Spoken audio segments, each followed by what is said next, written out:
આપણે 15મી ઓગસ્ટ વિશે જ આપને વાત કરીશ। આ આઝાદીની લડાઈ કોઈ ટૂંકી લડાઈ નહોતી।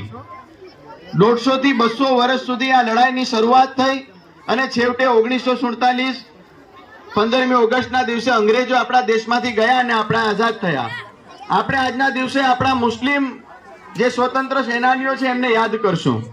ખાસ કરીને ટીપુ સુલતાન શહીદ રહેમતુલ્લાહ અલેથી આ આઝાદીની લડાઈની એમણે શરૂઆત કરી અને ત્યાર પછી ઘણા બધા અશફાકુલ્લા ખાન હોય, બહાદુર શાહ ઝફર, હજારો ઉલમાઓ દિલ્હીના ચાંદની ચોકથી લઈ અને પાકિસ્તાનના ઢેબરઘાટ સુધી એક પણ વૃક્ષ એવું નહોતું કે જેની અંદર મુસ્લિમ ઉલમાઓની લાશો લટકતી ના હોય।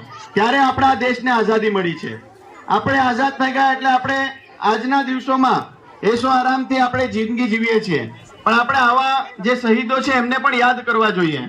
ખાસ કરીને હું શાળાના જે અમારા મિત્રો છે, મારા ભાઈઓ છે, એમને પણ વિનંતી કરું છું કે આપનું જે સ્કૂલનું જે સિલેબસ છે એની અંદર જે મુસ્લિમ ઉલમાઓ અને મુસ્લિમ સ્વતંત્ર સેનાનીઓ છે એમણે કુરબાની જે આપી છે એનું પણ એક પીરિયડ આવે અને આપણા બાળકોને એની પણ ખબર પડે એવું પણ કંઈક આયોજન કરવામાં આવે, જેથી કરીને આપણે ખાલી 15મી ઓગસ્ટ અને 26મી જાન્યુઆરી એ એક જ પ્રોસિજર રાખી છે કે ઝંડો ફરકાવવાનું, ચોકલેટો ખાવાની અને ઝંડા લઈને ઘરે નીકળી જવાનું, પણ નહીં, આપણા જે આ મુસ્લિમ સ્વતંત્ર સેનાનીઓ છે જેમણે કુરબાની આપી છે એમને પણ આજના દિવસોમાં યાદ કરવા જોઈએ।